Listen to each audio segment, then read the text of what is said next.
Halo kawan, balik lagi di Beas Manutelar. Di episode sebelumnya, Ling Tong menyeringai meremehkan. Katanya kamu orang penting. Coba panggil semua backinganmu sekarang. Aku ingin tahu sekuat apa dirimu sebenarnya. Tapi ingat, tidak sampai 10 orang di Tongju yang berani berdiri menentangku. Berdoalah semoga penyelamatmu nanti beneran kuat. Sementara itu, Lu Chen hanya membalas dengan senyuman dingin. Orang-orang ini memang hobi sekali mencari perkara. Baiklah. Mari kutunjukkan seperti apa masalah yang sesungguhnya. Sambil berkata begitu, dia diam-diam melemparkan beberapa jimat kertas ke udara. Anak buah Ling Tong saling pandang kebingungan setengah mati. Kenapa bocah ini tidak menelepon siapa-siapa? Bagaimana bisa pasukannya datang kemari? Mungkin dia terlalu ketakutan bahkan untuk sekadar meminta bantuan. Adegan lalu berpindah ke kakek Yi, yang tiba-tiba menerima salah satu jimat dari Lu Chen. Sebuah pesan mendadak tertulis di atasnya bahwa semua pasukan mau ke hotel miliarder tua sekarang juga. Pesan serupa rupanya juga sampai ke tangan Hong Bao dan Guangun. Tanpa membuang waktu sedetik pun, mereka langsung tancap gas ke lokasi untuk membantu Lu Chen. Hong Bao segera membuat panggilan telepon. Kakek Yi, aku yang menerima pesan tadi. Aku sudah di jalan membawa seluruh pasukanku sekarang, tapi apa kakek lihat jimat itu? Luar biasa keren. Kakek Yi membalas langsung saja ke sana. Aku akan sampai sekitar 10 menit lagi bersama Suang di mobil. Suang bertanya dengan sangat cemas kakek. Apa semuanya akan baik-baik saja? Kenapa Tuan Lu mengumpulkan semua orang? Kamu pikir ada dari kita yang sanggup membantunya? Santai saja. Dia pasti memanggil kita untuk urusan lain. Sembari menyetir, kakek Yi bergumam catatan kuno bilang hanya master terkuat di sejarah yang bisa memakai jimat. Di dunia modal. Hal itu mustahil, sangat mustahil. Namun, Tuan Lu melakukannya dengan santai lewat selembar jimat kertas kuno. Semakin aku mengenal dirinya, semakin kusadari kalau kekuatannya jauh melampaui imajinasi terlihat kita semua. Sementara itu, adegan berpindah ke Suling Chow yang sedang mendengarkan laporan serius dari prajuritnya. Bos, banyak sekali mobil berkumpul di pusat kota Tongdao. Kami belum tahu apa yang terjadi, tapi sepertinya perang antar gen akan segera pecah. Suling Chow langsung bertanya kelompok mana saja yang terlibat. Prajurit itu menjawab kami belum bisa mengidentifikasi semuanya. Tapi keluarga Yi pasti terlibat di sana. Haruskah kita hubungi mereka? Suling Chow menggeleng jangan. Bicara dengan kakek Yi sekarang percuma saja. Lebih baik telepon Lu Chen langsung. Dia bos baru kota ini sekarang. Jika hal sebesar ini terjadi, dia pasti tahu persis apa yang sedang berlangsung di hotel. Si pelayan mulai mengejek Lu Chen. Sudah 15 menit berlalu, mana orang-orang no? Cuma gertak sambal ya? Ling Tong menyeringai malas santai saja. Kita beri dia 5 menit lagi. Jika tidak ada yang datang, kita mulai dari ayahnya. Setelah itu, tiap 5 menit, kita habisi satu orang lagi.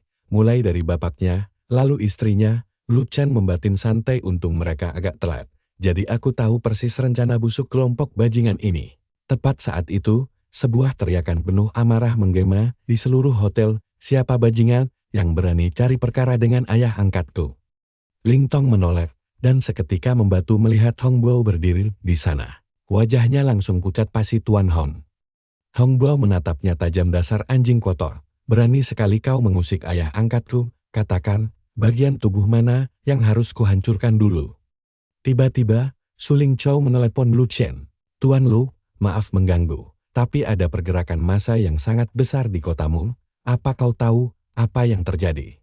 Lu Chen menjawab santai ya, itu karena ada keparat yang mencoba menjebak ayahku. Suling Chow mengangguk paham dan langsung memberi perintah tegas kepada pasukannya jangan ikut campur. Pastikan saja tidak ada yang menyentuh Tuan Lu dan jangan biarkan konflik ini melebar kemana-mana. Sesaat kemudian, Guangun tiba. Sepertinya aku terlambat. Semuanya sudah berkumpul. Tuan Lu, mohon maafkan keterlambatan saya. Lu Chen tersenyum tidak apa-apa. Muka Ling Tong makin pucat melihat kedatangan bos Guan. Mampus aku kali ini. Guangun langsung berteriak murka keparat mana yang berani cari mati menyinggung bos Lu. Ling Tong memelas ketakutan Kak Guan. Tolong dengar dulu. Belum sempat selesai, Guangun langsung menamparnya keras. Jangan panggil aku kakak. Aku tidak kenal kamu. Mati 10 kali pun tidak akan cukup membayar kesalahanmu hari ini. Ling Tong langsung gemetar ketakutan. Ini semua gara-gara si sialan Jang. Kalau dia tahu Lu Chen sekuat ini, kenapa menyuruhku memprovokasinya? Jangankan Hongbao, Guangun saja sudah lebih dari cukup untuk menghabisiku. Tepat saat itu, kakak Yi pun tiba. Siapa sih orang bodoh yang berani bikin Tuan Lu semarah ini? Lihat saja kawan, upacara pemakaman seseorang bakal segera dimulai di hotel ini. Ling Tong mematung ketakutan, siapa sebenarnya Tuan Lu? Semua penguasa besar kota Tongjul langsung datang berkumpul hanya dengan sekali panggilan darinya. Salah satu wanita yang tadi ikut mengejek ayah Lu Chen membatin cemas, untung saja aku tidak langsung menghina ayahnya tadi. Lu Chen menatap sekeliling dengan dingin, jadi 5.000 untuk cangkir, dan 100.000 untuk anggur. Katakan padaku, siapa yang mau menerima bayarannya? Ling Tong langsung menundukkan kepalanya dalam-dalam. Bos Lu, izinkan saya menjelaskan, ini semua murni kesalahan kami. Lu Chen mengabaikan gonggongan itu. Hongbao, bawakan rekaman keamanannya kemari. Hongbao mengangguk patuh. Sudah saya siapkan, bos. Rekaman itu menunjukkan dengan sangat jelas bagaimana skenario konyol ini direncanakan demi menjebak ayah Lu Chen. Si pelayan yang ketakutan langsung menangis. Bos Lu, aku cuma mengikuti perintah Ling Tong. Tanpa banyak bicara, Lu Chen mengaktifkan teknik matanya. Dalam sekejap, pelayan itu mati, hangus. Semua orang merinding ketakutan. Dia membunuh hanya dengan tatapan mata. Bos Lu benar-benar monster kejam. Lu Chen kemudian mengalihkan pandangannya ke Ling Tong. Kau memakai namaku untuk mengancam ayahku. Ling Tong langsung bersujud memohon tolong ampuni saya mengaku bersalah. Lu Chen lalu berbalik ke arah kakak Yi. Hancurkan seluruh isi hotel ini tanpa sisa. Suang langsung menjawab sigap, baik guru, kami yang akan mengurusnya. Lu Chen kembali menatap Ling Tong. Setelah semuanya hancur, kamu punya waktu 7 hari untuk merenovasinya. Ling Tong buru-buru mengangguk, setuju, siap.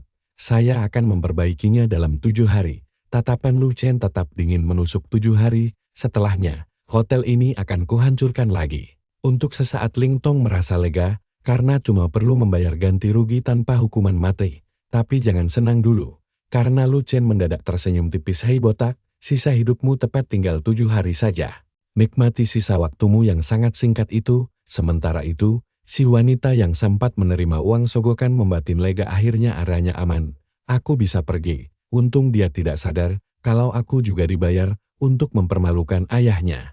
Tapi tepat saat dia hendak melangkahkan kaki keluar, retakan aneh tiba-tiba muncul di sekujur wajah cantiknya. Dia berteriak histeris, apa yang terjadi?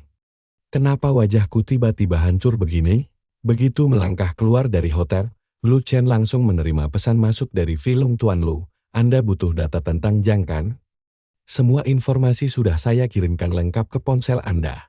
Lu Chen kemudian berjalan mendekati sang ayah, menatapnya dengan penuh rasa khawatir. Ayahnya bertanya dengan cemas, kamu tidak apa-apa kan?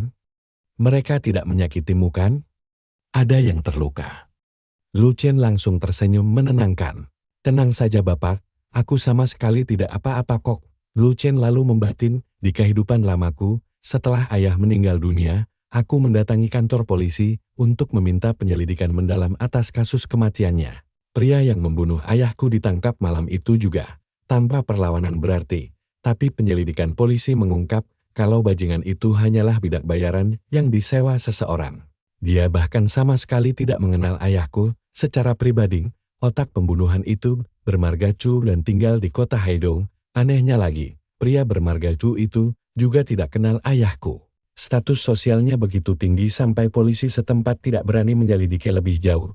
Mereka hanya menahan si pembunuh sewaan, lalu buru-buru menutup kasusnya. Tapi aku yakin Zhang pasti terlibat. Kenapa orang seberkuasa itu dari kota lain ingin melenyapkan nyawa ayahku? Dan benar saja, dugaanku terbukti tepat. Begitu diselidiki mendalam, ternyata keluarga Chu dan keluarga Zhang punya hubungan bisnis yang sangat dekat. Mereka adalah rekan bisnis sekaligus teman akrab. Terakhir kali, Chu Yuno berhasil lolos dariku. Tapi kali ini, darah harus dibayar dengan darah. Keesokan harinya, Latar berpindah ke terminal bus. Lu Chen berkata, Bapak, aku akan pergi bersamamu. Ayahnya menyahut, padahal Lin Zhao tadi ingin ikut juga. Tapi kenapa kamu tolak? Lu Chen hanya tersenyum, buat apa dia ikut ke sana Pak? Aku cuma mau liburan ke Tongjil. Dan sekarang urusanku di sini udah kelar. Paman Lo pun terkekeh, aku tahu hubunganmu sama Saman gak berhasil. Tapi kamu udah ketemu orang yang jauh lebih baik kok. Lu Chen ngejawab, ya, aku baru 20 tahun. Fokusku sekarang cuma karir. Paman Lo ketawa lucu banget. Padahal baru setengah bulan lalu, Ada yang bilang ke aku kalau dia kebelet pengen berkeluarga. Lu Chen cuma bisa senyum canggung. Oke, aku ngaku emang pernah ngomong gitu. Setelah suasana sempat hening, Paman Lo bertanya dengan serius jujur sama ayah. Lu Chen, apa sih yang sebenarnya terjadi selama kamu di Tongju? Kamu gak kelihatan kayak anakku yang dulu lagi. Koneksimu gak wajar. Bahkan caramu ngomong juga berubah drastis. Tapi Lu Chen ngejawab dengan santai ya. Ayah cuma terlalu banyak pikiran aja. Gak lama kemudian, Lu Chen pulang ke kampung halamannya. Sambil menatap pabrik tua di sana, dia membatin ini pabrik yang sama dengan yang kujual di kehidupan sebelum ini. Tiba-tiba, seorang pemuda berambut pirang menyapa mereka. Paman Lo, Lu Chen, akhirnya kalian balik juga. Pemuda ini, namanya Minho, teman masa kecil Lu Chen. Dulu waktu Minho umur 16 tahun, musibah besar menimpa keluarganya, memaksa dia buat putus sekolah. Waktu itu, ayahku yang bayarin semua biaya sekolahnya, biar dia bisa lanjut belajar. Setelah lulus, Minho akhirnya mutusin buat kerja di pabrik ayahku demi membalas budi kebaikan kami. Paman Lo nanya Minho, kamu udah tahu sesuatu tentang barang-barang kita yang hilang? Minho mengangguk iya. Pang udah cerita semuanya ke aku. Malingnya gak bisa bawa keluar barang itu, karena udah dipindahin ke tempat lain. Aku sempat ngira barangnya hilang, padahal masih ada di dalam pabrik. Paman Lo cuma bisa menghela napas panjang dengar cerita itu. Biarpun gak ada yang hilang, tetap aja ada orang jahat yang berniat mencurinya. Apa kamu udah lapor polisi? Pas saat itu juga, Pang berjalan mendekat Paman Lo. Ini bukan salahnya Minho kok. Salah paham ini terjadi gara-gara pekerja baru kita. Paman Lo tersenyum ramah. Gak apa-apa, namanya juga manusia, pasti ada salahnya. Pang lalu menatap Lu Chen. Kamu balik juga, kukira kamu bakal menetap di kota. Lu Chen tersenyum. Iya Pang, senang bisa ketemu kamu lagi. Minho langsung ngeletuk bercanda. Lu Chen, jangan genit natap Pang ye, atau aku bakal lupa kita temenan dan langsung ngehabisin kamu. Lu Chen menjelaskan kalau Pang ini gebetannya Minho, sekaligus teman masa kecil mereka juga. Setelah lulus sekolah, cewek ini memanfaatkan modal keluarganya buat membuka sebuah toko sendiri. Dia juga sering beli produk dari pabrik ayahku. Jadi dia salah satu pelanggan setia kami di kehidupan lampau. Minho banting tulang setengah mati demi bisa memenangkan hati Pang. Pas uangnya udah kekumpul, dia nembak tapi malah ditolak mentah-mentah. Tapi tunggu dulu gengs, plot twistnya ternyata bukan karena gak direstui keluarga, melainkan karena Pang ini sebenarnya seorang kultivator rahasia. Biarpun dia suka sama Minho, dia gak bakal berani nerima cinta itu, karena bersamanya cuma bakal bikin nyawa Minho terancam. Lu Chen menatap sahabatnya itu, lalu berkata, Minho, mending lu nyerah aja deh. Daripada buang waktu ngejar orang yang mustahil digapai, mending cari cewek lain aja. Minho menghela napas pasrahnya. Mau gimana lagi, hatiku gak bisa diajak kompromi. Ya udah, ntar malam kita ketemu lagi ya. Malam harinya, Pang pergi ke gunung belakang desa bareng beberapa orang. Dia mengingatkan semuanya, ingat ya, gak ada yang boleh bikin rusuh di sini. Seorang guru tua mengangguk setuju. Pang benar sekali. Kita semua harus tetap waspada, karena upacara hari ini sangatlah krusial. Adegan lalu berpindah ke pabrik setelah jam kerja selesai, di mana seorang ibu-ibu memberikan sebuah ponsel ke Minho karena menemukannya pas bersih-bersih tadi pagi. Pasti ada yang ketinggalan ponselnya di sini. Minho melihat ponsel itu dan langsung mengenalinya. Ini kan HP milik Pang. Dia melihat notifikasi pesan masuk di layar yang isinya temui aku di gunung belakang desa jam 7 malam. Malam harinya, Minho pun sampai di gunung tersebut. Dia bergumam dalam hati, lagian aneh banget. Ngapain coba ada orang yang janjian di gunung sesunyi ini jam 7 malam? Jangan-jangan Pang punya pacar rahasia, terus mereka pacaran diam-diam di tempat kayak ini. Gak mungkin lah ya. Malam ini aku harus nemuin Pang buat nyari tahu kebenarannya. Sementara itu di area gunung, kelompok Pang tampak berkumpul mengitari sebuah sumur kuno. Guru tua tadi memperingatkan agar semuanya tetap siaga demi kelancaran ritual. Begitu dia selesai bicara, energi spiritual mendadak meluap dari sumur tersebut. Kamea lalu menyorot Minho yang tiba-tiba dapat telepon dari Lu Chen. Bray, Minho, lu di mana sih? Katanya malam ini kita mau pergi makan arung manis bareng. Gua udah nungguin lama, tapi lu gak nongol-nongol. Minho ngejawab dengan nada panik. Lu Chen, ini darurat banget. HP Pang ke bawah sama gua, dan gua lagi di gunung buat balikin. Lu makan duluan aja tanpa gua ya. Nanti gua langsung nyusul ke sana kok. Tiba-tiba, Min Ho mendengar suara Pang Pang dari kejauhan. Lu Chen langsung merasa ada yang gak beres. Min Ho, ada apa sebenarnya? Kenapa suaramu kedengaran cemas banget? Min Ho ngejawab, gua lagi di sumur gunung belakang desa buat nemuin Pang Pang. Gua tutup dulu teleponnya ya. Di sisi lain, Master Jen berteriak lantang, kalau kalian mau mendapatkan kekuatan dahsyat ini, kalian harus berjuang merebutnya. Pas saat itu juga, Min Ho akhirnya sampai di tempat Pang Pang berada. Salah satu murid senior langsung berteriak, siapa di sana? Min Ho celimukan kebingungan, kalian semua lagi, pada ngapain di sini? Master Jen langsung mengernyitkan dahi, kok bisa dia nyasar ke sini? Tangkap dia sekarang. Min Ho menatap cemas ke arah Pang Pang. Ada apa ini? Pang Pang memohon, guru, ampuni dia temanku. Dia pasti gak sengaja datang ke sini. Tolong biarkan dia pergi. Master Jen bertanya dengan nada dingin, kenapa kamu malah menghentikan ritual ini di tengah jalan? Murid senior lainnya berteriak murka, gara-gara bocah ini, seluruh ritual kita jadi kacau balau. Begitu mereka mau menyerang Min Ho, Pang Pang langsung pasang badan buat menangkis serangan tersebut. Guru, kakak senior, aku mohon tolong lepaskan dia kali ini saja. Sialnya, para murid senior langsung menahan tubuh Pang Pang memakai energi spiritual mereka. Pang Pang berteriak histeris, Min Ho, lari. Cepat pergi dari sini. Tapi murid senior lain langsung memakai teknik tanah buat mengunci pergerakan Min Ho. Udah telat buat kabur sekarang, Bray. Master Jen menyeringai sinis Pang Pang. Baru punya sedikit kekuatan aja kamu udah berani berkhianat ya. Min Ho pun berteriak marah, kurang ajar kalian. Lepaskan Pang Pang sekarang juga. Gokil sih, pas lagi genting gini Lu Chen, malah jalan santai sambil cengengesan masuk ke lokasi ritual. Dia bilang, Min Ho, arum manisku udah habis nih. Tapi punyamu masih nungguin tuh. Pang Pang langsung sokok, Lu Chen, bisa di sini? Tempat ini bahaya banget, Bray. Lu Chen cuma mengedikkan bahu lain, ngapain? Kan lu udah janji mau nraktir gua makan malam ini, jadi lu tetep harus bayar bilnya ya. Murid senior langsung mengepung, Lu Chen bagus deh. Ada satu orang bodoh lagi yang numpang lewat ternyata. Master Jen melirik ke arah Pang Pang, dia temanmu juga ya? Bagus. Tapi kamu harus bunuh salah satu dari mereka pakai tanganmu sendiri. Bagaimanapun, aku ini dewa yang punya rasa belas kasih. Aku kasih kamu satu kesempatan. Pilih siapa yang mati. Min Ho langsung pasang badan, Pang Pang, bunuh aku aja. Tapi biarkan Lu Chen pergi. Pang Pang pun makin merasa bersalah. Ini semua gara-gara aku. Mereka berdua terancam bahaya karena kebodohanku. Sementara itu, Lu Chen cuma bisa menghela napas dalam hati, Ella. Ternyata gua harus berhadapan lagi sama orang gila yang ngaku-ngaku dewa kayak gini. Dulu pas awal zaman kultivasi, orang-orang model begini mah bertebaran di mana-mana. Dia menatap tajam ke arah Master Jen, Hei Pak Tua. Gimana kalau gua balik kasih lu pilihan aja? Berlutut dan minta maaf ke gua sekarang, maka semuanya bakal aman. Para murid senior langsung tertawa geram, lu nyuruh guru kami berlutut.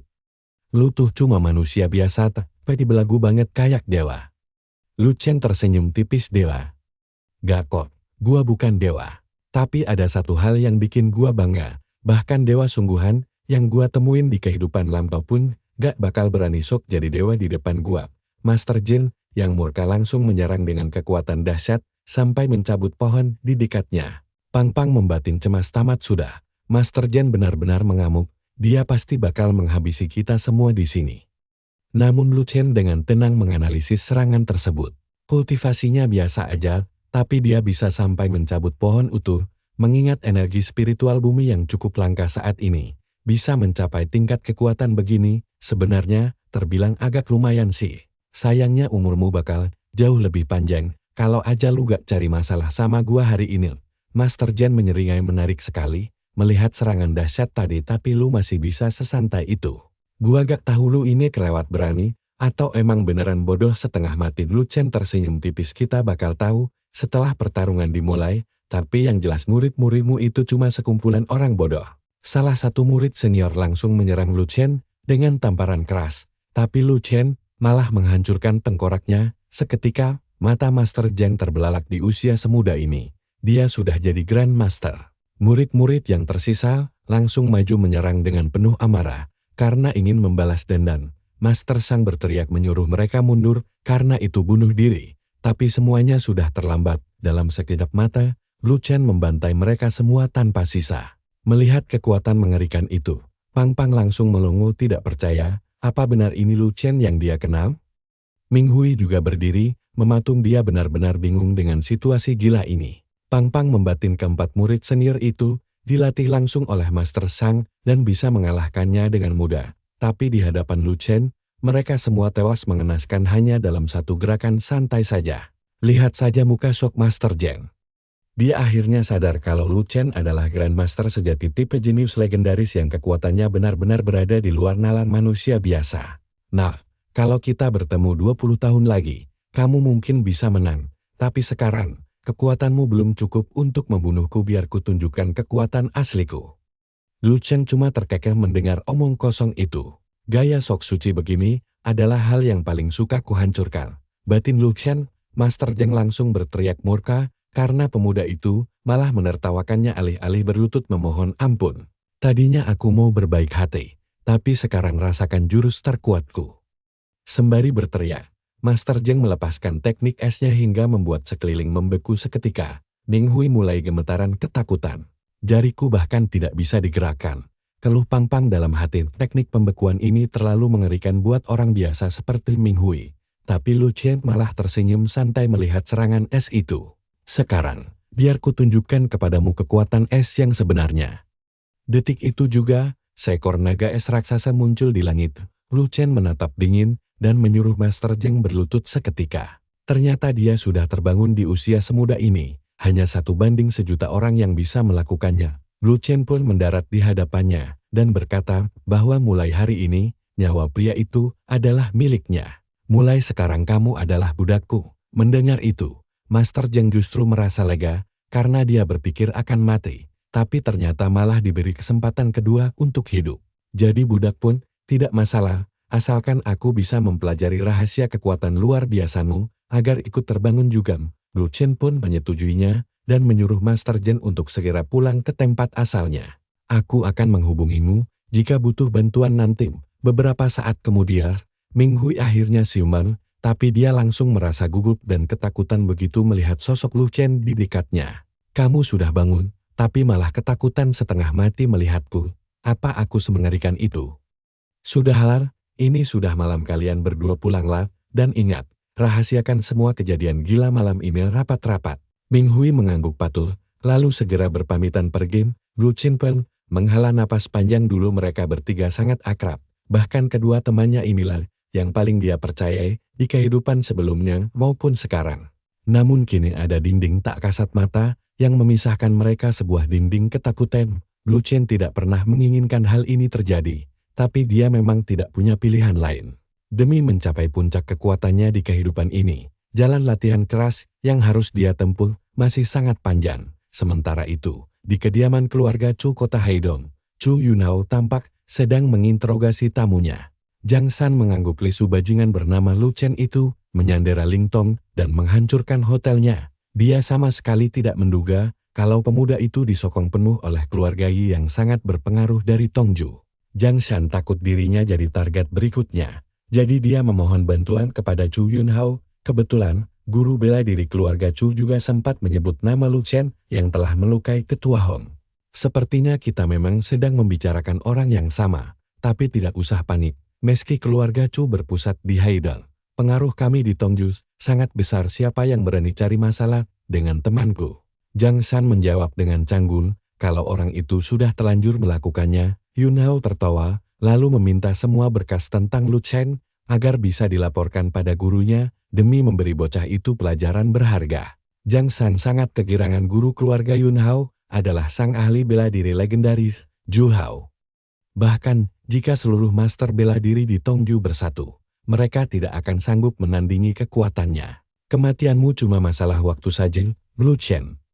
Sementara itu, di dalam mobil yang sedang melaju, Lu Fang mencoba menenangkan Zhu Hao yang terlihat sangat emosional sepanjang perjalanan mereka. Zhu Hao membalas dingin, kalau bajingan Lu Chen tidak hanya memprovokasi muridnya, tapi juga melukai tetua Hang. Dia menolak keras jika harus disuruh menunggu seminggu lagi untuk membalas perbuatan itu. Mustahil baginya untuk tenang sebelum menghajar bocah itu sendiri. Namun Lu Fang mengingatkan kalau guru menyuruh mereka mengirim kitab dulu. Apalagi status Zhu Hao adalah master tingkat 8. Berdasarkan aturan, Dia dilarang bertarung tanpa adanya tantangan resmi. Tapi Zhu Hao mendengus malas dan berkata, kalau satu pukulan saja sudah cukup untuk membereskan masalah sepal ini. Dia tidak sudi membuang waktu demi menunggu tantangan formal. Sementara itu, di rumahnya, Lu Chen yang sedang asyik berkultivasi, tiba-tiba terusik oleh getaran kuat yang merusak ketenangannya. Orang-orang bodoh itu malah menghancurkan perisai pelindungku. Batin Lu Chen kesan, benar saja. Ayahnya langsung berteriak dari luar menanyakan keadaannya, karena mendengar suara bising yang sangat keras tadi. Lu Chen menjawab santai kalau dia cuma tidak sengaja menjatuhkan barang. Sang ayah pun menyuruhnya segera sarapan sebelum makanannya dingin, namun sama sekali tidak ada sahutan balik darinya. Saat Paman Luo masuk ke kamar untuk memeriksa, Lu Chen ternyata sudah menghilang tanpa jejak. Rupanya, dia sudah berdiri tegak di depan Zhu Hao yang langsung tersenyum licik menyambut kedatangannya. Zhu Hao dengan sombong membenarkan bahwa dia adalah master tingkat 8, sekaligus murid ke-7 dari master legendaris Sang Tianli yang sangat dihormati. Namanya pasti sudah tidak asing lagi di wilayah Haidong. Jika tidak ingin membuat Zhu Hao marah besar, Lu Chen harus memotong tangannya sendiri, lalu ikut menemui ketua klan mereka untuk meminta maaf. Lu Chen mengabaikan ancaman itu dan santai bertanya siapa pembocor alamat rumahnya. Pertanyaan dingin tersebut diulangnya kembali tanpa ada rasa takut sedikit pun. Zhu Hao kehilangan kesabaran karena ucapannya diabaikan. Dia memutuskan langsung menyerang Lu Chen dengan pukulan dahsyat sembari berteriak sombong bahwa dialah prajurit legendaris yang akan menghabisi nyawa pemuda sombong ini. Gila, ini sih ngeri banget.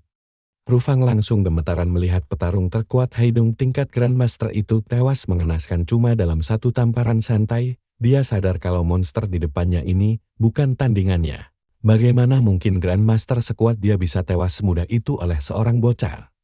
Rufang sangat ketakutan sembari menatap Lu Chen yang kini mulai mengalihkan pandangan dinginnya ke arah anak buah yang tersisa. Orang yang menolak menjawab pertanyaanku tadi sudah mati. Sekarang giliran kalian. Karena ketakutan setengah mati, Rufang langsung mengaku kalau mereka disuruh oleh Jiang San yang membocorkan semua detail informasi tentang dirinya. Zhu Hao sebenarnya tidak punya dendam pribadi dan hanya bertindak sesuai laporan itu. Lu Chen pun membatin. Dia bahkan belum menyerang Jiang San, tapi bajingan itu sudah mengincarnya duluan. Rufang memohon belas kasihan sembari menjelaskan kalau mereka cuma bertugas mengantarkan kitab sesuai perintah guru. Lu Chen pun menyuruh mereka meletakkan kitab itu, lalu segera pergi dari hadapannya. Rufang dan anak buahnya membungkuk berkali-kali untuk berterima kasih, namun tanpa diduga, rupanya ayah Lu Chen telah menyaksikan seluruh kejadian berdarah itu.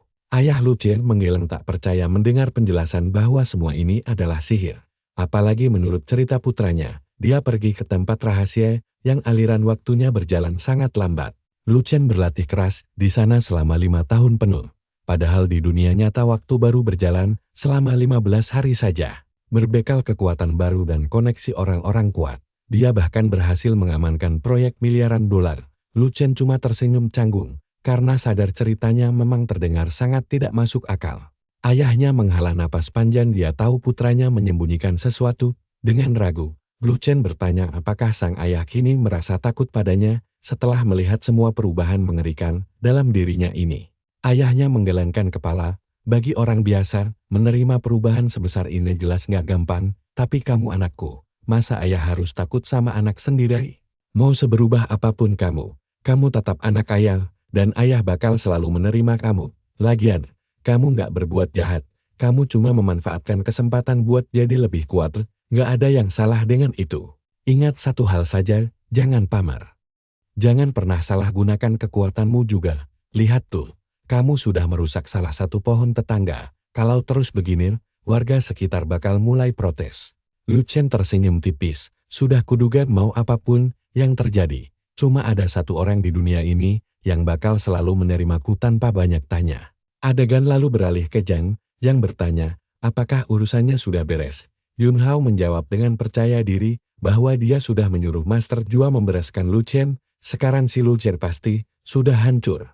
Saat Master Jua tiba di Tongju nanti, pastikan kamu menyambutnya dengan sangat hormat. Dia itu gampang marah, dan kalau kamu menyinggungnya, dia nggak bakal ragu buat menghabisimu. Jiang mengangguk mantap. Tenang saja. Dia bakal melayaninya dengan baik. Begitu telepon ditutup, Yang langsung tertawa lepas. Rasakan itu Lu Chen. Kamu pikir kamu hebat cuma karena disokong beberapa orang kuat di Tongju. Kalau aku mau, aku bisa saja melenyapkanmu kapan saja pakai koneksiku. Tapi ya sudahlah, sekarang itu nggak penting lagi, toh kamu sudah mati. Penyesalan terbesarku cuma satu, aku nggak bisa menyiksamu langsung dengan tanganku sendiri. Tiba-tiba saja, lampu padam seketika.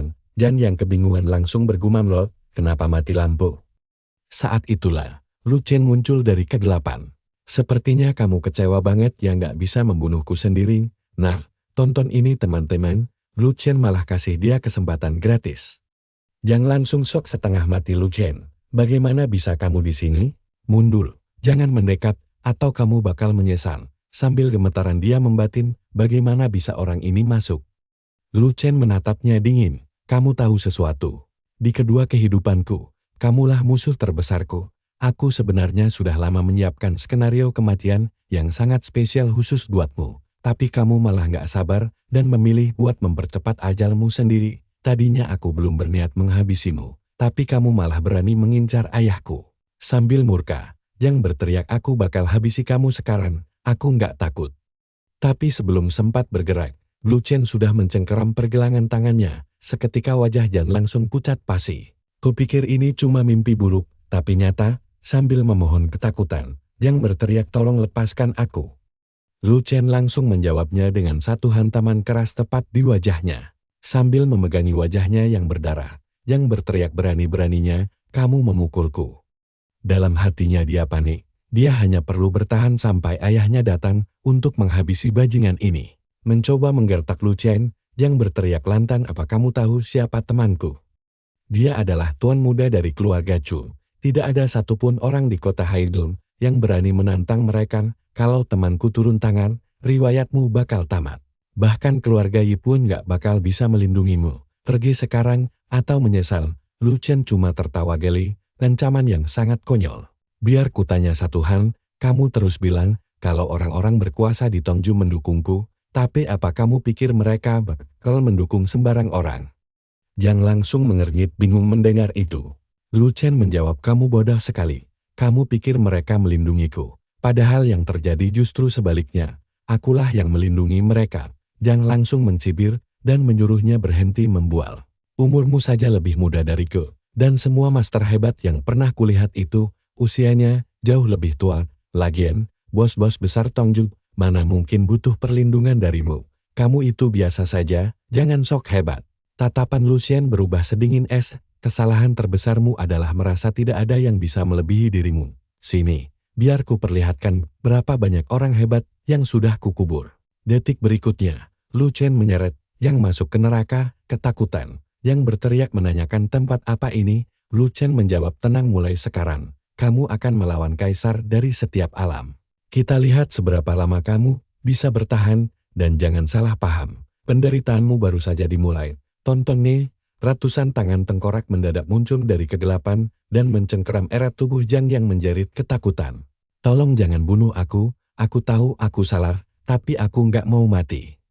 Lu Chen menatapnya tanpa ampun, kenapa kamu takut mati? Kematian itu bukan akhir, tapi awal dari siksaan aslimu. Mulai detik ini, kamu bakal menyaksikan mimpi terburukmu dengan matamu sendiri. Kamu akan merasakan mati dalam sejuta cara berbeda. Merasakan setiap metode kematian yang pernah dialami manusia. Kamu bakal tahu kematian mana yang paling mudah dan mana yang paling menyakitkan, serunya. Kamu akan merasakannya tiap detik. Setelah itu, Lu Chen pulang ke rumah dan ditanya ayahnya kenapa pulang selarut ini. Lu Chen menjawab, kalau dia cuma mengambil beberapa barang dari rumah lama yang sekiranya masih berguna. Ayahnya tersenyum hangat, mentang-mentang sekarang punya banyak uang. Bukan berarti kamu bisa boros ya. Kamu harus belajar investasi dengan bijak seperti ayah. Sementara itu Lu Chen membatin, Jang memang gak akan mengganggu kami lagi. Tapi aku tetap gak bisa meninggalkan ayah sendirian di sini. Setelah dibujuk lama, ayahnya akhirnya setuju menyerahkan pabrik kepada Min Hui. Lu Chen bilang, dia butuh bantuan ayahnya untuk mengurus proyek bernilai miliaran dolar. Barulah sang ayah mau ikut dengannya. Lu Chen lalu bertanya apakah ada hal yang ingin ayahnya katakan.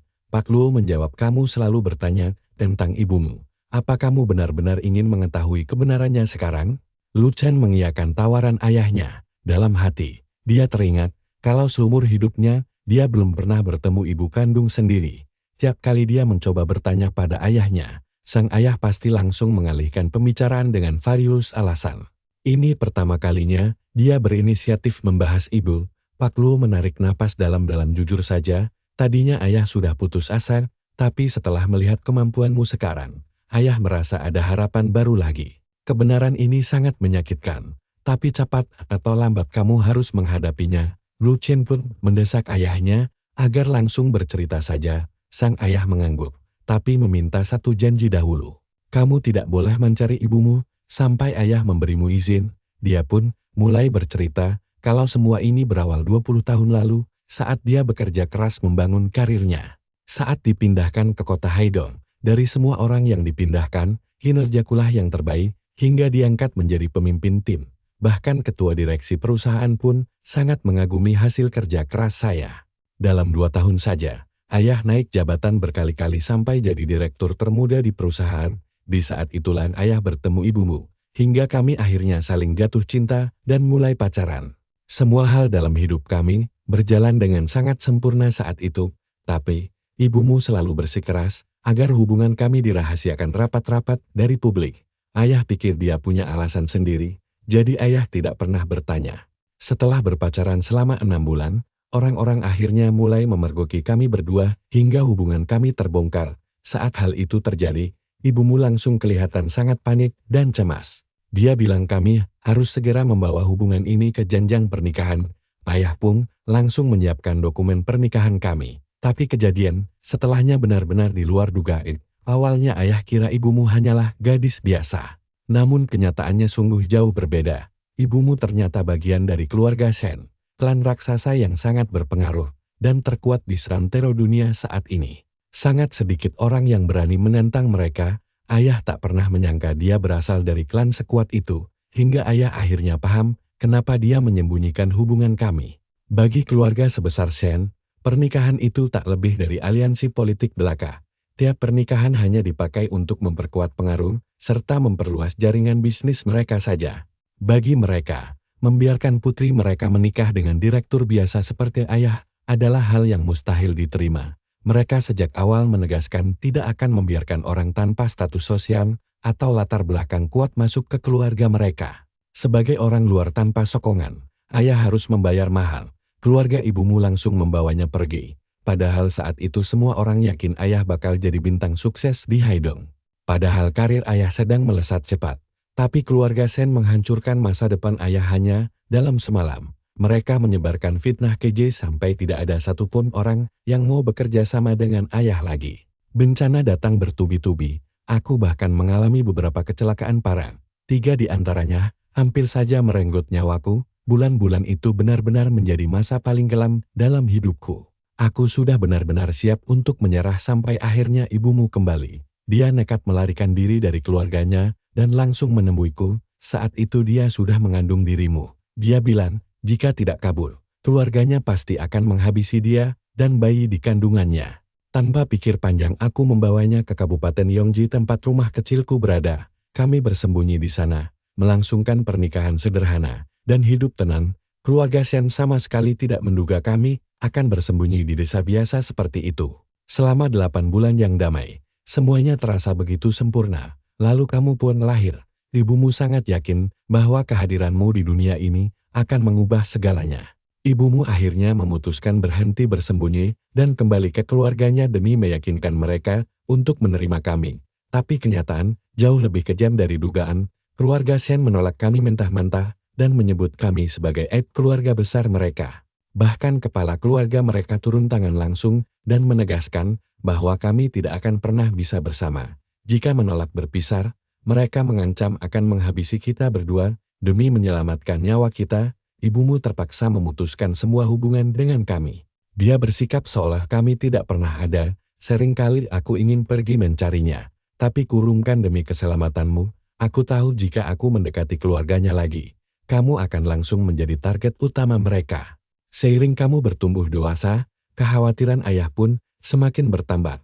Satu-satunya tujuan hidup ayah hanyalah menjagamu tetap aman. Lo Chen, Ayah hanya ingin kamu hidup tenang tanpa merusak masa depanmu seperti cara ayah merusak masa depan ayah sendiri. Luo Chen terdiam sejenak mendengar semua itu, tidak pernah terbayangkan olehnya bahwa ayahnya telah menderita begitu hebat. Mereka merampas karir, keluarga, dan semua hal yang dia sayangi, tapi ayah tidak pernah menunjukkan rasa sakit itu di depannya. Lalu dia berkata dengan tegas, "Ayah, jangan khawatir lagi, karena sekarang segalanya sudah berubah.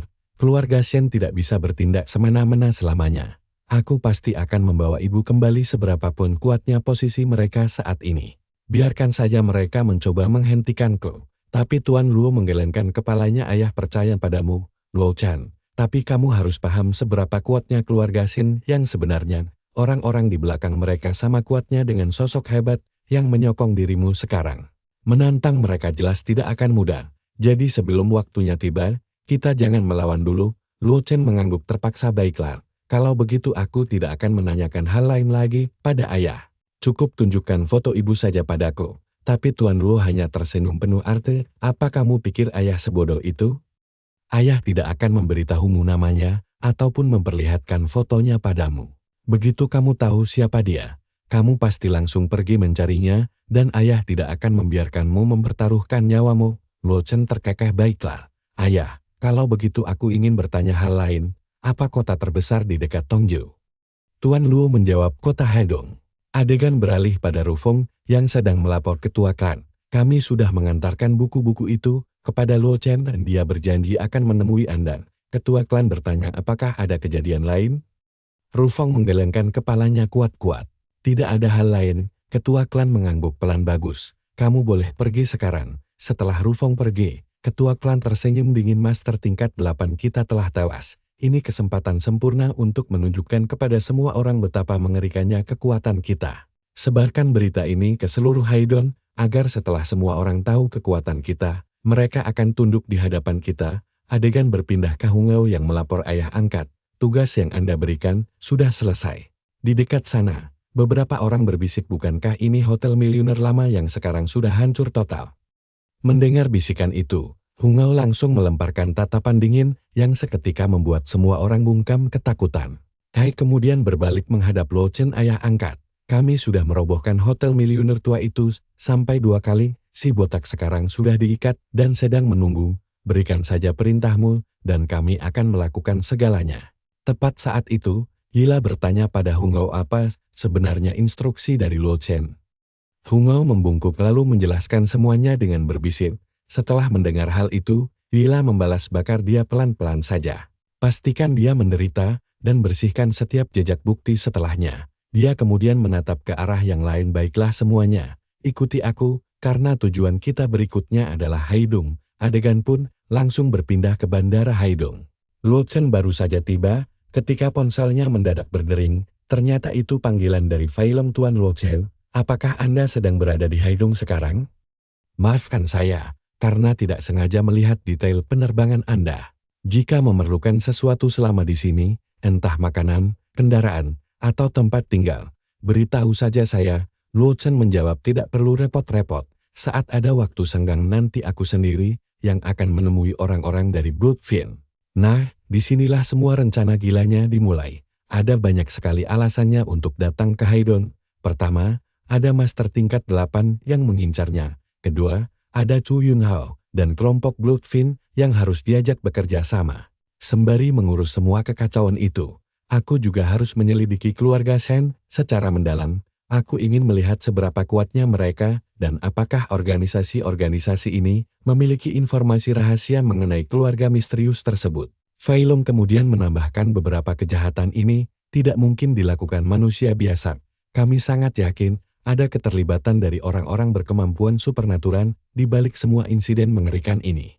Kami telah memperketat pengamanan di seluruh penjuru kota. Tetapi jika Anda melihat sesuatu yang tidak biasa, tolong hubungi kami sebelum bertindak." Luo Chen pun mengangguk, "Baiklah, aku akan mengingat pesanmu itu." Sesaat setelah menutup telepon, seorang wanita muda bernama Zhang Tongren berjalan mendekatinya dan bertanya, "Permisi, bisakah Anda membantuku? Ponselku mati total dan aku tidak membawa uang sepeser pun saat ini." Luo Chen tersenyum, "Jadi, apa kamu ingin aku membayar taksimu?" Tongren menggelengkan kepalanya, "Tidak, Aku hanya ingin menumpang bersamamu kemanapun tujuan perjalananmu. Luo Chen pun langsung menyeringai, jahil aku sedang dalam perjalanan menuju neraka, apa kamu masih tertarik untuk ikut? Tongren langsung tertawa renyah.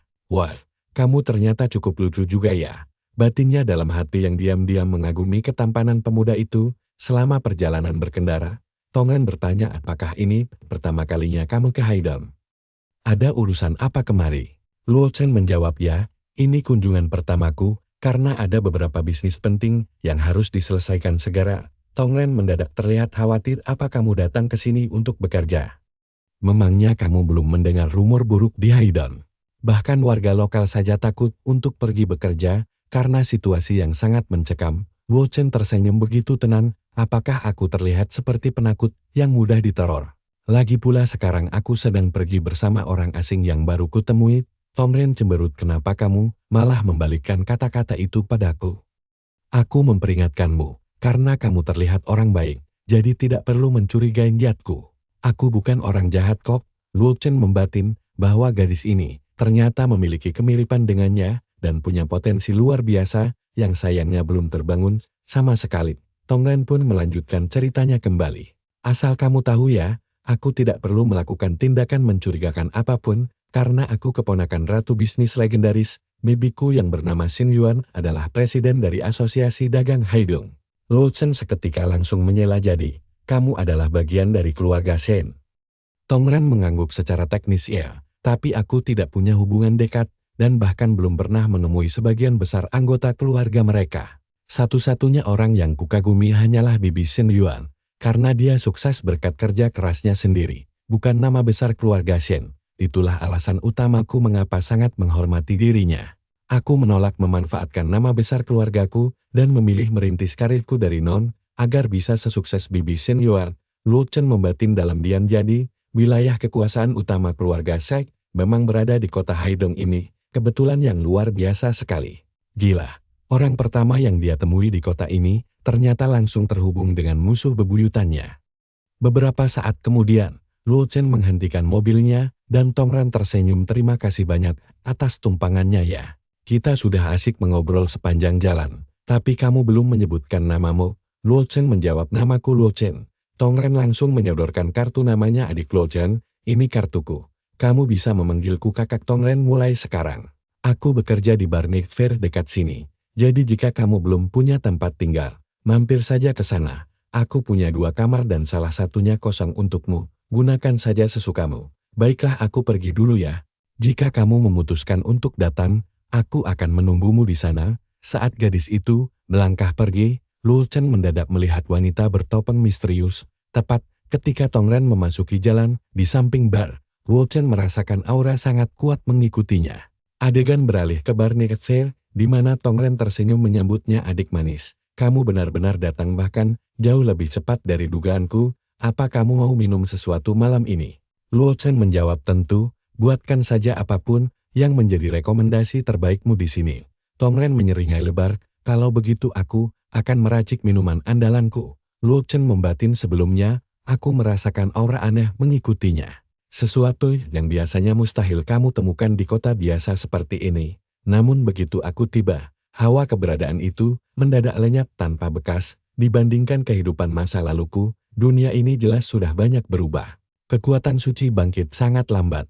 Sebaliknya, energi kegelapan malah menyebar sangat cepat. Tongren segera kembali membawakan koktail. Lalu aku langsung meracik minuman andalanku, Angel Kiss. Aku yakin, kamu pasti suka. Tiba-tiba, seorang pelayan datang terburu-buru. Kak Tongren, pelanggan di meja 6 mencarimu. Tongren meminta maaf, tunggu sebentar. Beri aku waktu 2 menit saja. Dia pergi. Pelanggan lain menatap minuman Luo Chen dengan heran. Kamu minum Angel Kiss? Kak Tongren tidak pernah membuatkannya untuk siapapun sebelumnya. Siapa sebenarnya dirimu? Luo Chen mengabaikannya begitu saja. Pria itu langsung cemberut, bokar, jangan sombong. Tongren adalah wanitaku, siapapun yang berani menyentuhnya di dunia ini, akan kuhabisi sampai mati. Sementara itu, tamu di meja 6 mulai berteriak kasar pada Tongren. Bukankah aku sudah bilang ingin anggur khusus siap sebelum aku tiba?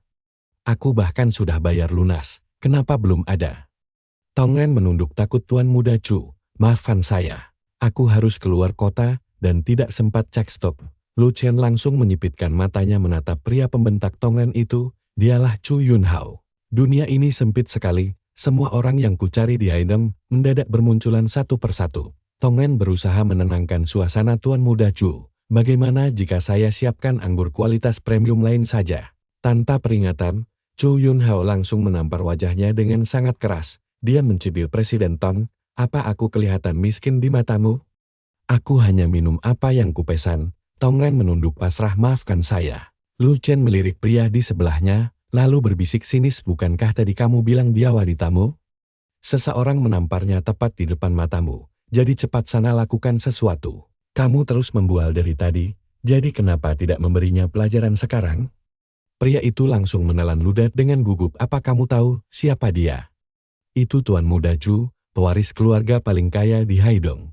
Bahkan bosku, yang menguasai seluruh distrik ini pun, tidak akan pernah berani memprovokasi mereka. Lu Chen mengejek. Kamu cuma pengecut. Pria itu membalas, kalau berani, kenapa tidak kamu saja yang melawannya sendiri?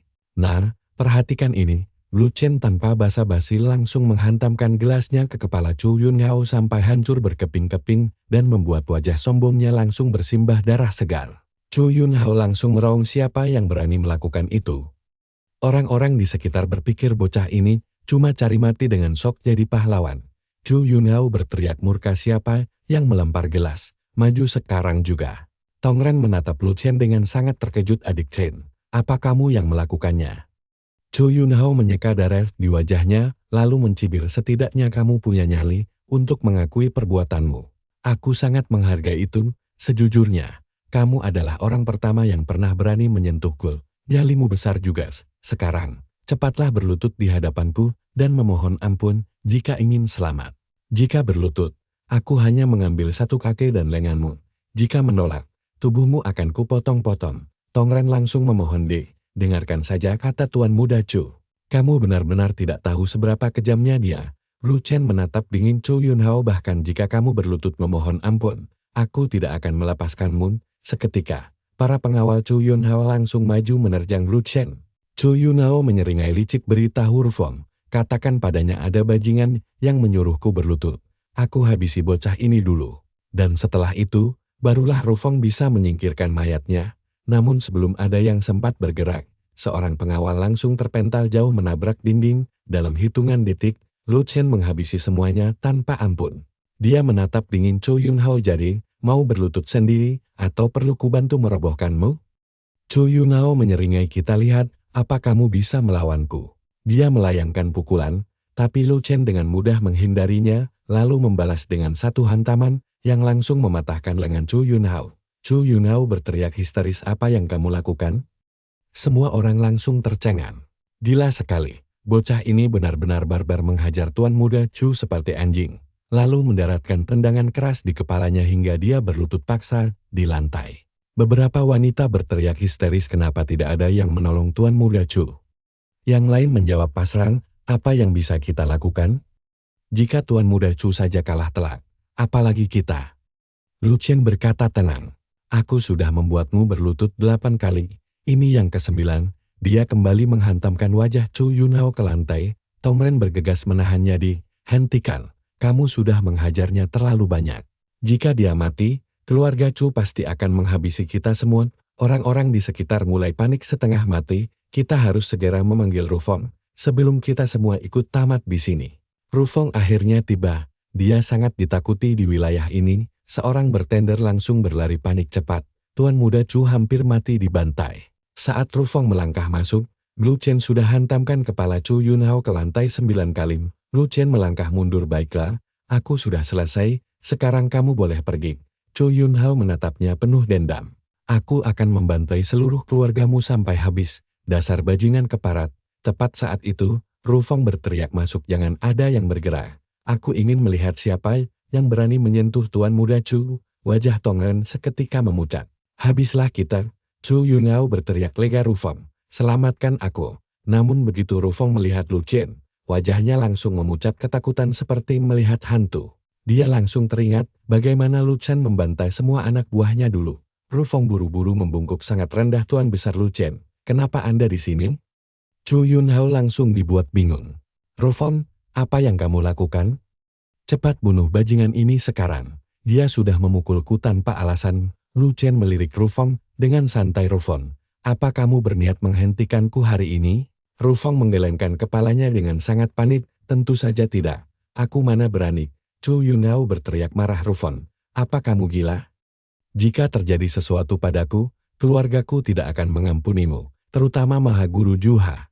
Rufong menelan ludah dengan gugup. Maksudmu Mahaguru Juha? Dia sudah tawas di tangan pria ini, hanya dengan sekali tampar. Keluargamu sekarang sudah tidak punya Mahaguru lagi. Chu Yunhao menatapnya dengan sangat tidak percaya. Omong kosong macan apa itu? Mahaguru kami adalah salah satu pendekar terkuat di Hong. Tidak ada yang bisa membunuhnya hanya dalam sekali pukul. Rufong menjawab, apa menurutmu aku berani bercanda soal ini?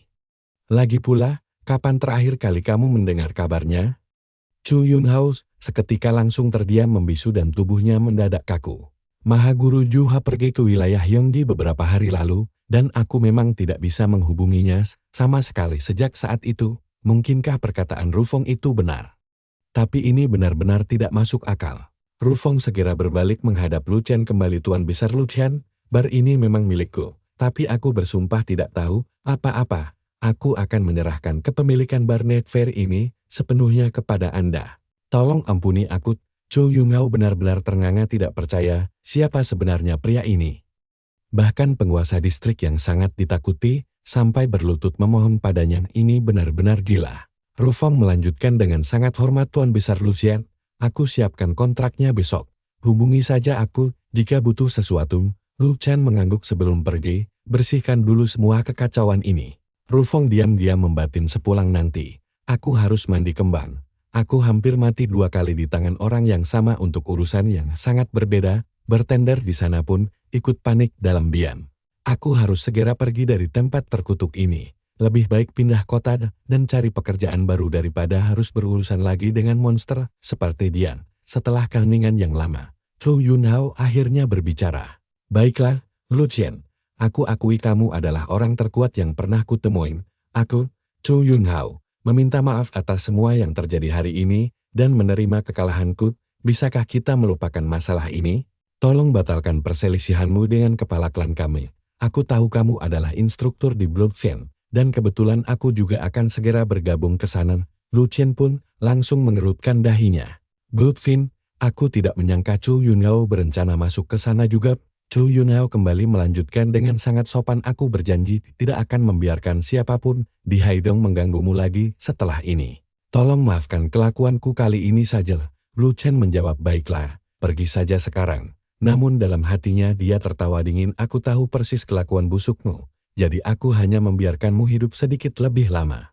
Jangan anggap ini belas kasihan, cepat atau lambat kamu pasti mati. Detik itu juga, Chu Yunhao langsung berteriak minta cepat-cepat diselamatkan dari sana. Sambil digotong pergi, dia membatin dendam kesumat pada Lu Chen karena meremehkan kekuatannya, tapi nanti dia bersumpah akan menghabisi Lu Chen. Tak lama, Lu Chen dan Tongren berjalan santai menyusuri jalanan kota bersama.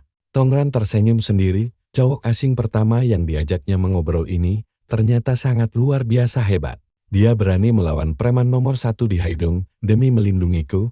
Mungkinkah dia jodohku? Lu Chen yang melihatnya komat kamit langsung bertanya. Tapi Tongren buru-buru menggeleng panik dan mengelak cepat. Dia penasaran bagaimana Lu Chen mengalahkan Chu Yunhao yang sangat licik itu. Biarpun tadi menangis memohon ampun, bajingan seperti dia pasti akan segera kembali untuk menuntut balas dendam dengan cara licik.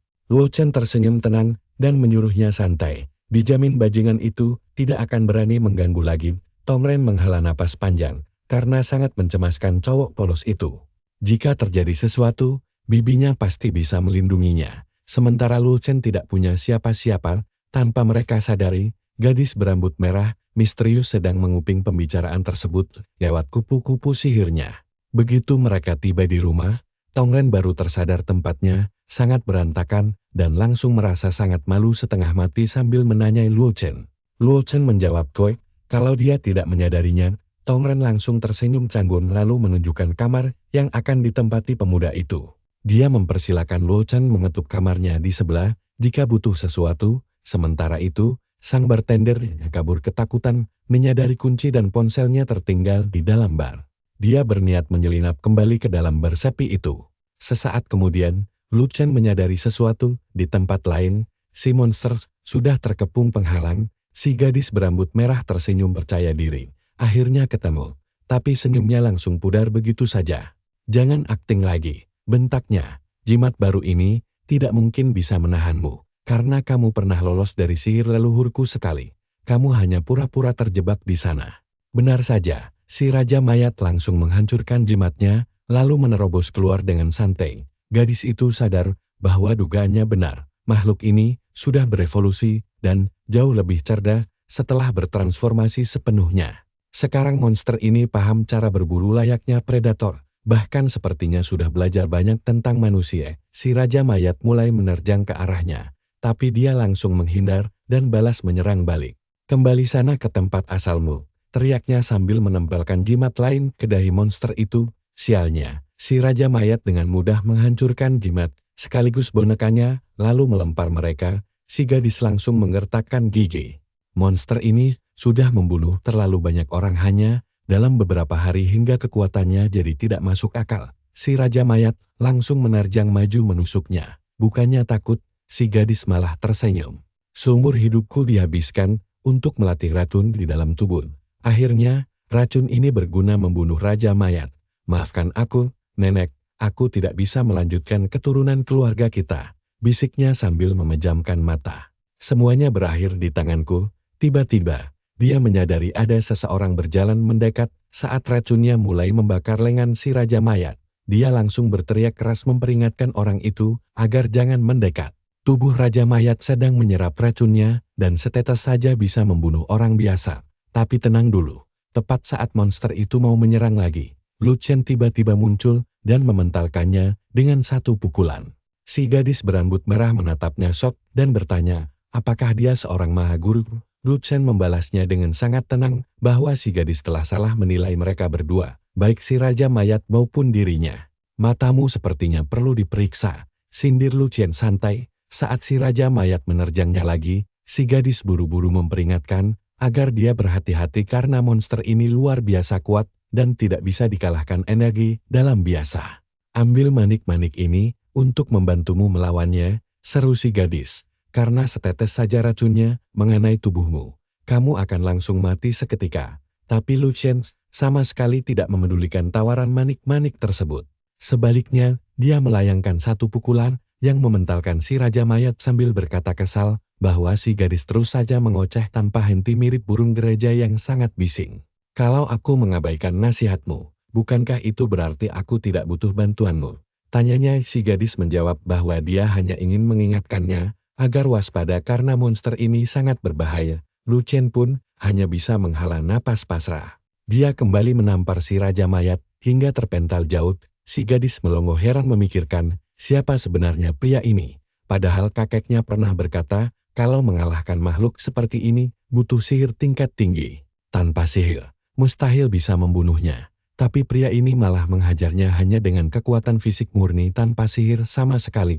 Lu Chen melangkah maju, lalu melayangkan pukulan dahsyat lainnya, membuat si gadis menyadari sesuatu. Raja Mayat itu mencoba kabur, dan aku harus menghentikannya, batin si gadis. Tapi tunggu, sebelum dia sempat bergerak, Lu Chen dengan santai memukul leher belakangnya, sampai dia pingsan seketika. Belakangan, Lu Chen membawa si gadis pulang ke rumahnya. Begitu siuman, dia langsung menanyakan apa yang dilakukan Lu Chen dan alasan kenapa dia dipukul pingsan. Lu Chen menjawab santai bahwa tubuh si gadis sudah dipenuhi racun mayat. "Satu-satunya alasan kamu masih hidup adalah karena fisikmu yang kuat. Kalau kamu nekat terus bertarung dan memaksakan tubuhmu lebih jauh, menyelamatkan nyawamu rasanya bakal hampir mustahil dilakukan."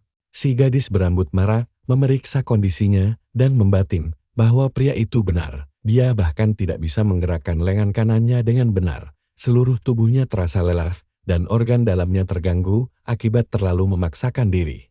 "Dia benar-benar menyelamatkan nyawaku dengan menghentikanku tadi." Lu Chen kemudian menyuruhnya diam dan menjelaskan bahwa racunnya sudah menyatu dengan tubuhnya, yang mana bagi orang lain mengeluarkan racun itu bakal hampir mustahil.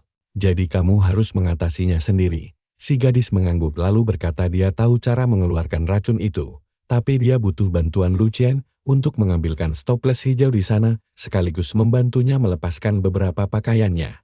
Lu Chen mengernyitkan dahinya dengan sangat bingung, buat apa aku harus melakukan hal merepotkan seperti itu? Lakukan saja sendiri. Tapi wanita itu buru-buru menjelaskan kalau ini bagian paling sakral dari ritual pemurnian mereka. Makanya dia bertanya.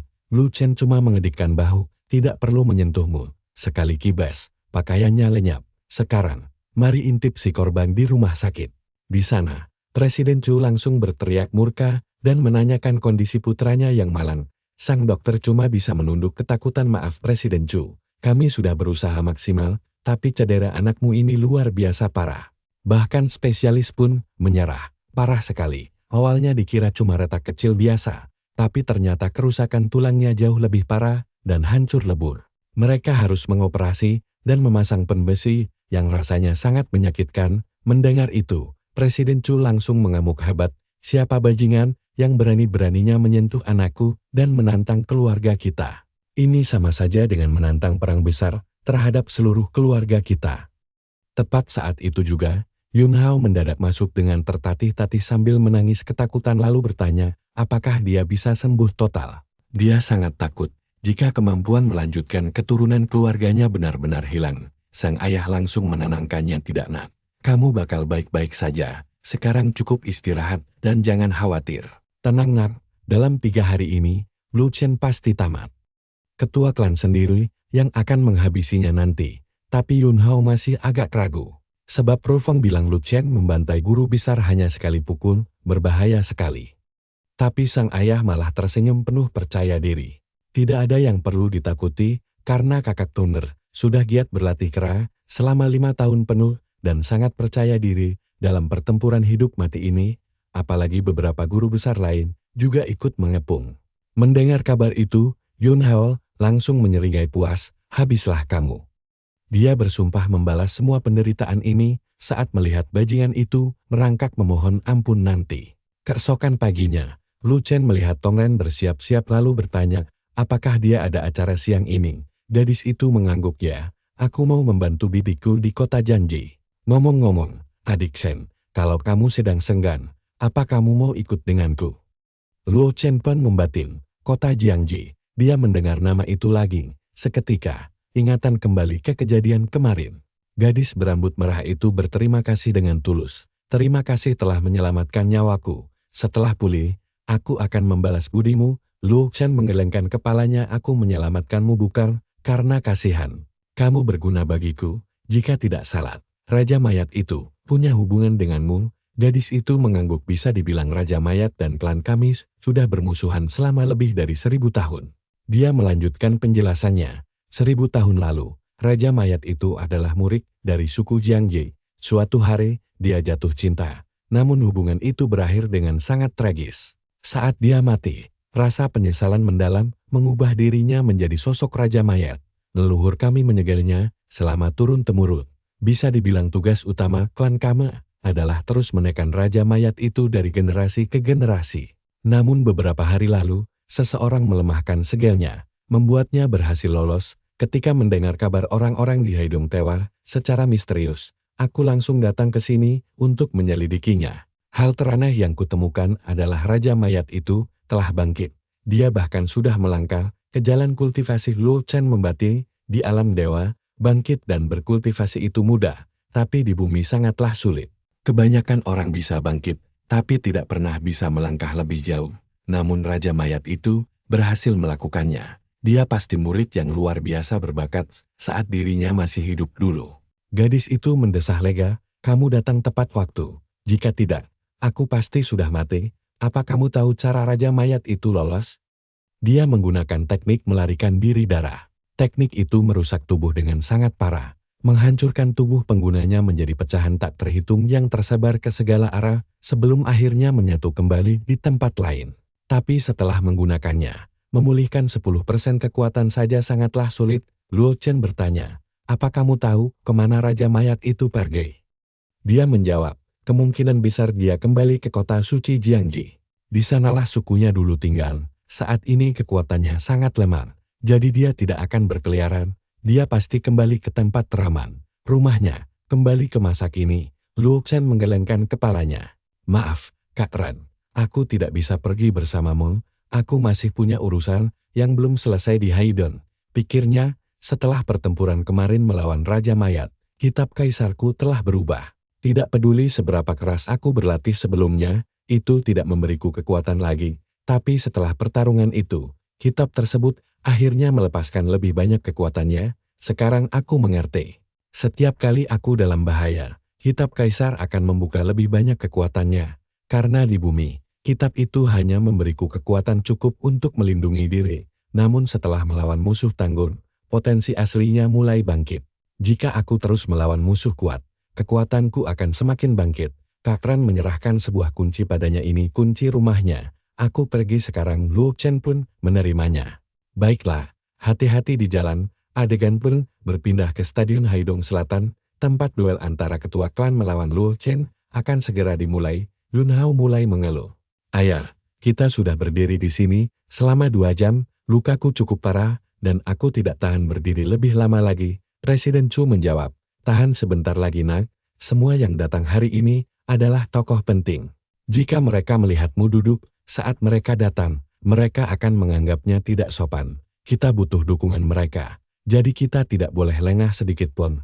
Dia tiba-tiba melihat ke arah pintu masuk. Lihat, mereka sudah datang. Pertama adalah Ketua Sekte Pedang Taiji, disusul oleh Guru Besar Mahjong 11 dari Sekte Hunyan. Presiden Chu menyambut mereka dengan penuh hormat.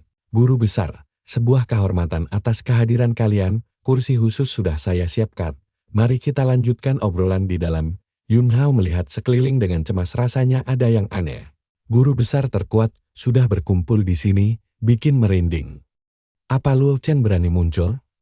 Kalau dia mangkir, semua persiapan megah ini bakal sia-sia. Tiba-tiba, seseorang menunjuk ke arah gerbang utama. Siapa orang itu? Bahkan para guru besar saja masuk lewat pintu belakang. Tapi pemuda ini malah santai berjalan, masuk melewati gerbang depan. Mata Yun Hao terbelalak, itu Luo Chen. Kerumunan pun langsung mulai berbisik-bisik, dialah orang yang mengalahkan master tingkat 8 dan berani menantang ketua klan. Dia pasti datang untuk mati. Tidak ada orang waras yang berani datang ke sini sendirian. Yun Hao mencibir, selamat datang pasukan 1 orang, Luo Chen, tapi kenapa datang sendirian? Minimal bawa seseorang untuk mengangkut mayatmu nanti. Tiba-tiba, sebuah suara keras langsung memotong perkataannya, bodoh. Apa kamu tahu sedang bicara dengan siapa? Semua orang langsung berbalik. Ternyata itu Elder Yi. Suang berkata dengan dingin, orang terakhir yang berani bicara tidak sopan pada tuan kami sekarang sudah terkubur dalam tanah. Bunga maju ke depan, siapa bilang ayah angkat kami datang sendirian?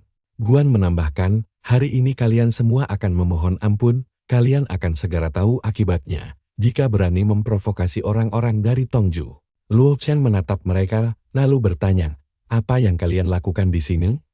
Elder Yi melangkah maju dan berkata, beberapa hari lalu, Hunga memberitahuku, kalau Anda akan melawan master tingkat 8 di Haidong. Karena itulah kami datang untuk berdiri di pihak Anda dan membantu. Jika diperlukan, Presiden Chu tercengang. Pemimpin Tongju sendiri rela datang demi mendukung bocah ini, bahkan siap bermusuhan dengan master tingkat 8. Atau mereka semua sudah gila? Yun Hao mencibir dalam hati. Bersenang-senanglah selagi bisa. Kamu mungkin mengalahkan guru besar Ju, tapi tidak akan bisa menang dari ketua klan. Stadion ini akan jadi kuburanmu. Guru besar Ma bertanya, Saudara Chen, bagaimana menurutmu tentang pemuda ini? Chen Bo menjawab, apa kamu benar-benar berpikir anak semuda ini bisa mengalahkan Fun Tianlei dan menumbangkan ketua klan? Guru besar Ma tersenyum. Ini bukan masalah usia, tapi kemampuan.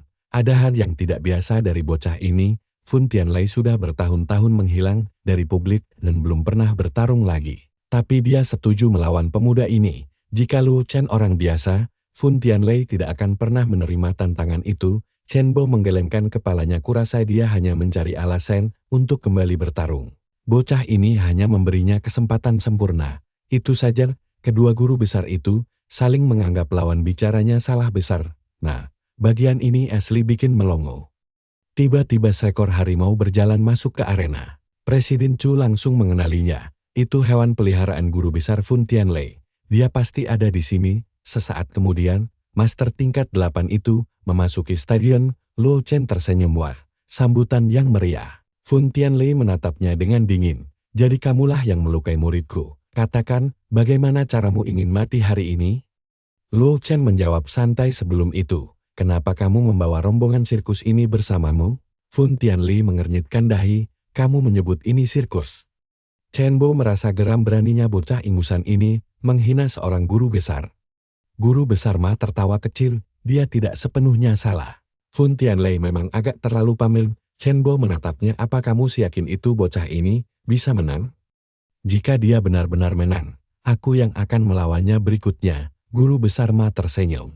Tapi jika kamu nanti malah mundur dari pertarungan ini, kamu tidak lebih dari seekor anak anjing. Chen Bo mengangkat bahu. Baiklah, aku akui saja, kalau aku ini anak anjing. Guru besar Ma tertawa. Kalau begitu sebaiknya tentukan jenis anjing apa dirimu. Karena aku merasa Fun Tianlei akan segera kalah. Fun Tianlei memelototi Luo Chen. Bocah, kenapa cari matu? Luo Chen memberi isyarat cukup bicaranya. Ayo maju bertarung. Tanpa basa-basi, Fun Tianlei menerjang maju dengan serangan mematikan. Luo Chen menghindar dengan sangat mudah. Namun kekuatan dahsyat dari serangan itu langsung menghancurkan lantai stadion. Fun Tianlei pun tersenyum. Teknik gerakanmu memang luar biasa. Pantas saja, kamu bisa mengalahkan Rong Jian dengan tanganmu sendiri. Tapi kamu tidak akan menang dariku. Julukan Master Tinju Besi ini punya alasan kuat. Dia muridku yang tangguh. Jika kamu bisa mengalahkan Rong Jian, mengalahkan muridku yang lain, tentu bukan apa-apa. Mulai hari ini, aku mengakuimu sebagai guru besar termuda dalam sejarah negara kita. Seru Chen Bo terkejut. Dia seorang guru besar. Guru besar Ma membatin. Aku tahu Luo Chen berbakat, tapi tidak menyangka dia setara dengan Fun Tianlei. Padahal usianya bahkan belum genap 20 tahun. Di masa depan, dia bakal jadi monster yang mengerikan. Siapapun yang memihaknya akan jaya, sedangkan musuhnya bakal hancur lebur. Luo Chen menatap tajam ke arah Fun Tianlei. Lu memang lebih pintar dari muridmu, tapi tetap saja kurang cerdas. Kalau pintar, lu tak akan berani menantang gua. Tiba-tiba debu tebal menyelimuti arena, membuat para penonton panik dan kebingungan. Kita tidak bisa melihat apa-apa. Suara Luo Chen menggema di balik asap, berkata bahwa memusuhinya adalah kesalahan terbesar seumur hidup. Fun Tianlei pun tersenyum, menganggap bocah ini luar biasa. Selain Lin Hualong, dia musuh terkuat yang pernah gua hadapi. Sudah bertahun-tahun gua mendambakan pertarungan sepadan. Jika menang hari ini, nama gua akan terkenal seantero negeri. Dia pun mengumpulkan seluruh kekuatannya. Nak, setelah Lin Hualong, kamulah orang pertama yang memaksa gua memakai kekuatan penuh. Sekarang, saksikanlah hasil latihan seumur hidup gua. Dia langsung melepaskan jurus mengerikan yang sangat dahsyat. Gelombang kejutnya menyebar ke seluruh stadion, bahkan sampai ke penonton. Penatua Ying mengernyit heran dengan apa yang terjadi. Sementara wajah Chen Bo mendadak serius melihat jurus tapak pembelah langit andalan Fun Tianlei. Itu adalah jurus pamungkas dari sektenya. Dulu gua cuma dengar legenda tentang jurus ini.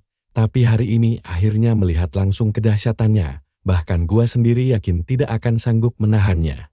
Grandmaster Ma membatin bahwa Lin Hualong sekalipun tidak akan selamat dari serangan itu.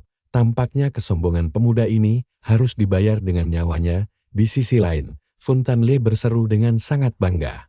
Memangnya kenapa, kalau jadi Grandmaster di usia muda, di depan tapak pembelah langit milik gua, lu cuma anak kecil. Presiden Zhou pun bertepuk tangan gembira, memuji kehebatan luar biasa ketua klan Fun. Teknik tadi benar-benar luar biasa indah. Namun, Yun Hao justru tampak sangat kecewa karena Luo Chen mati semudah itu. Padahal kalau dia selamat, Yun Hao sendiri yang ingin menyiksanya sampai mampus. Tapi tunggu dulu. Begitu asapnya menipis, kalian bisa lihat Luo Chen berdiri tegak tanpa luka sedikit pun. Dia menatap Fun Tianlei sambil mengejek bahwa latihan seumur hidupnya ternyata cuma segini, sangat mengecewakan. Seluruh stadion mendadak sunyi senyap. Semua orang melotot tidak percaya. Sementara itu, gadis itu tersenyum sendiri, membatin bahwa kakeknya benar. Bahkan jika dibandingkan dengan Lin Hualong, si monster terkuat di negara ini, guruku jauh lebih kuat. Mata Fun Tianlei terbelalak kaget. Tidak percaya ada orang yang masih hidup setelah menerima telak jurus tapak pembelah langit. Luo Chen pun membalasnya dengan sangat tenang. Bahkan sebagai seorang Grandmaster, Ternyata cuma segini kemampuan Moon Funtanle menggeram marah, menegaskan bahwa tapak pembelah langit adalah pencapaian terbesarnya yang tak boleh dihina. Lu Chen mengangguk, lalu menantang untuk menunjukkan serangan yang sesungguhnya. Kamu akhirnya akan mengerti perbedaan kekuatan sejati dengan tiruan murahan. Begitu selesai bicara, Lu Chen langsung melancarkan satu serangan mengerikan yang melesat cepat menghantam tubuh Funtanle. Wajah Presiden Chu seketika memucat, bergumam tidak mungkin Funtanle kalah. Di sisi lain, Hongo menonton dengan takjub, menyebut bos mereka seperti dewa, sementara Guan dan yang lainnya bersorak gembira. Serangan tadi gila banget, Hongya Kong menyenggol Chen Bo sambil menyindir. Bukankah sebelumnya ada yang sesumbar ingin menantang Lu Chen selanjutnya? Chen Bo langsung berdeham gugup, beralasan bocah itu baru saja menyelesaikan pertarungan berat. Menantangnya sekarang jelas tidak adil. Nanti dikira gua cuma memanfaatkan keadaannya yang lelah. Grandmaster Ma tertawa lebar, mengejeknya pengecut bagai anak anjing. Jika menolak bertarung, Chen Bo pun mendengus kesal mendengar ejekan itu. Dia belum mau sahabat apapun bocah ini. Serangan terakhir tadi pasti sudah menguras habis seluruh energinya. Mustahil dia masih bisa bertarung dengan kekuatan penuh seperti sebelumnya. Biar mata kalian semua terbuka lebar. Gua bakal habisi dia dalam 3 jurus saja. Selesai bicara, dia langsung menerjang maju. Tapi hebatnya Lu Chen menghindar santai tanpa menoleh. Chen Bu pun berteriak marah menuduh Lu Chen membunuh Funtanle yang sudah dianggapnya saudara sendiri. Gua, Chen Bu dari Sekte Tai, bersumpah akan membunuhmu hari ini. Dalam hati dia membatin, jika berhasil mengalahkan orang yang membunuh Funtanle, reputasinya di dunia persilatan pasti akan langsung melejit tinggi. Presiden Chu langsung memanas-manasi situasi, menyuruh Grandmaster Chen memberi pelajaran pada bocah ingusan itu demi membalaskan dendam mendiang saudara Funtanle yang baik hati. Yun Hao ikut memprovokasi agar Grandmaster Chen menunjukkan kekuatan aslinya. Dia berpikir, meski Lu Chen sangat kuat, hingga satu Grandmaster saja kewalahan, saat ini energinya pasti sudah benar-benar terkuras habis. Grandmaster kedua ini pasti bisa menghabisinya sekarang juga. Chen Bo kembali menerjang maju sambil berteriak bocah itu akan mati di tangannya. Tapi sekejap kemudian, satu serangan balasan dari Lu Chen langsung membuatnya terpental jatuh. Dilansir, pertunjukannya selesai bahkan sebelum dimulai. Bikin Yun Hao melotot tak percaya. Lu Chen kemudian memandang sekeliling arena dengan sangat tenang. Menjadi Grandmaster bukan berarti kalian layak melawanku, jadi berhentilah buang-buang waktu dengan maju satu persatu.